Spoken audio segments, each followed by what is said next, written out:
In 2007, writer Ken Lahan was backpacking across the Cook Islands near New Zealand. While traveling, he was being eaten alive by mosquitoes. The locals told him to eat Marmite, which would make him inedible to the bugs. A few weeks later, he was at a pub lamenting how ingesting the Marmite did nothing to stop the mosquitoes. He noticed a mosquito on his hand, and since he'd been drinking, he hoped the skeeter would get drunk off his blood and crash into a wall. Just then it hit him. He wrote down in his journal, "Get drunk to survive." He continued hiking, and whenever he stopped at an internet cafe, he'd do Google searches for things like, "Are vampires allergic to alcohol?" and was shocked to see that no one had done this before. He decided, instead of vampires, to write a script about aliens. He thought about so many science fiction films and wondered why aliens always seemed to land in America. Why not somewhere else for a change? The aliens in this would be allergic to alcohol. What better location to have something like this take place than Ireland? When he returned home, he spent the next 6 weeks writing the script. It was about a small island off the coast of Ireland that was invaded by blood-sucking aliens that are allergic to alcohol. In order to save the people in town, they have a lock-in at a local pub where everyone gets plastered. They need to get their blood alcohol levels so high that the aliens would avoid them since they'd be toxic. He tried to get the film picked up by the Irish Film Board, who every year invested money towards independent film and TV developed in Ireland with Irish producers and talent. Over the years, they produced numerous nationally and internationally acclaimed films like Once, The Wind That Shakes the Barley, and recently, The Lobster. They liked the script and provided a large portion of the budget. The script was then picked up by Forward Films, who provided the rest. Forward had just worked with director Jon Wright on the horror revenge film Tormented and knew he'd be perfect for the film. At first he was apprehensive, but after reading the script, he loved it and took the job to direct. After Wright signed on, the production team sent the script to special effects house Invisible. They knew they had limited funds, so they wanted to get the look of the monsters for the film done early so they wouldn't have to do reshoots later. Initially, Wright was skeptical about doing the movie with CG, but because of movies like District 9, Moon, and Monsters, he saw the amazing things that could be done if they were helmed by the right people. He met with Patty Eason, the head effects designer at Invisible, and worked on the look of the monsters called Grabbers. Taking the description from the script, they made the monsters aquatic-style creatures with dark, translucent skin, multiple protruding eyes, and tentacles. They shared the design with the writer, who said this was very close to how he pictured it in his head. Invisible was a pretty well-established effects house, doing work for huge blockbusters like the Harry Potter movies, Prince of Persia, and Mission Impossible 2. Eason was also friends with the director and was happy to work on a smaller production, especially because they'd have more creative input. They hired Christian Henson to do the score for the film. He wrote it to include Celtic elements to further push the Irish feel. The director was Irish, the crew was Irish, and most of the cast was Irish. One of the few that wasn't was Richard Coyle, one of the leads. He had Irish parents, but grew up in England. The crux of the film relied on the two leads, the alcoholic O'Shea and the workaholic Nolan. They were dysfunctional heroes who would go through a sort of rehabilitation in the film while fighting the monsters. O'Shea would realize that he needs to quit drinking, and Nolan would realize that she needs to lighten up. It was a romantic comedy mixed in with a horror comedy, along with a dose of science fiction. The director wanted the main cast to see what they'd look like when they were drunk, so they went on a pub crawl. After they were sufficiently hammered, they did a rehearsal and filmed it. The actors saw their various tics and things that they did while they were drunk and used that as a reference point for the movie. Wright then destroyed the footage because it made them all look really bad. Filming began in late 2009 on County Donegal, Belfast, and Rathlin Island. When they began, they immediately ran into a huge hurdle. Ireland was having one of the worst winters they've had in over 100 years. Snow, freezing cold temperatures, and horrendous winds made shooting outside very difficult.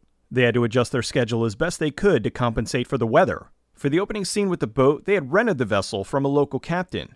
The shoot was delayed because of the weather, so the captain got bored and disappeared. The weather cleared up, so they went looking for the captain, who they found in a local pub. By the time they found him, he was pissed drunk and in no condition to run the boat. They couldn't get their money back because the captain blew what they paid him at the bar. There were 3 types of grabbers: the king grabbers, the male, the female grabbers, the grabettes, and the baby grabbers, or grablings. When they first introduced the baby grabbers, they wanted to do it in a way that would make them seem curious, not deadly. They gave them cutesy sounds, which the audio design team did by making baby noises and then pitch shifting them. For the larger grabbers, they were designated by the ever-popular crew member holding a tennis ball on the end of a stick. While much of the effects was CG, the movie did have some practical effects. The beached whales and the incapacitated female were practical. The sound of the grabbers moving was a Foley mashing around wet pasta. The film shot through December and into January. They ended in late January and moved into post. They wanted to accentuate the colors in the film, so they pushed the green for the sweeping landscapes. To make the beach appear warmer, since they were filming in the middle of winter, they pushed the orange. For the scenes inside, like the lab, they wanted them to feel wet and cold, so they pushed the blue-green. They wanted a full orchestra for the score, but couldn't afford it. They tried to do it scaled down with synthesizers, but it just wasn't right. Composer Christian Henson loved the score so much, he passed on his salary so they could afford to get the orchestra. After explaining to the musicians what the film was about, he said this score was the reason he got into film scoring. He felt he'd be doing the project a major disservice, and would have been a shame for it to not realize its full potential. After watching the assembled production, the director was incredibly pleased. To him, it felt like the works of Sam Raimi, Steven Spielberg, and John Carpenter were all mashed together into one film. It had the right blend of irreverence, sincerity, and creepiness. The movie was filled with homages. The Aran Islands sign was an homage to the Amity Islands sign from Jaws. The beached whales was an homage to Jaws 2. The grabbers latched onto people's faces in an homage to the face huggers from Alien. Lisa's one-liner at the end, is an homage to Ripley's line from Aliens. Smith being launched over the moon was an homage to E.T. The chimney scene was an homage to Close Encounters. The grabblings in the bar was an homage to Gremlins. The ending with the camera moving to find the eggs was an homage to the end of Critters. They also threw in Night of the Living Dead for good measure. The movie premiered at the Sundance Film Festival in 2012. It then did the film festival circuit where it won numerous awards.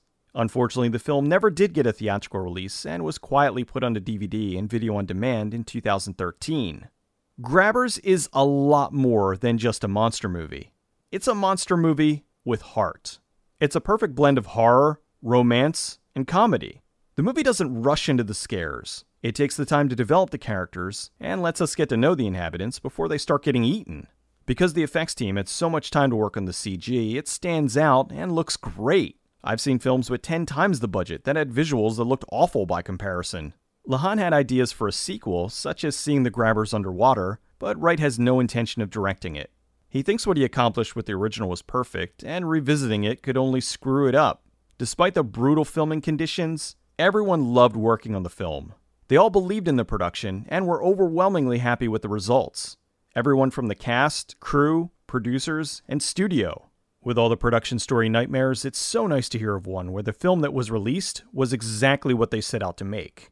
If you like horror comedies like Tremors and Gremlins, you're gonna love this as well.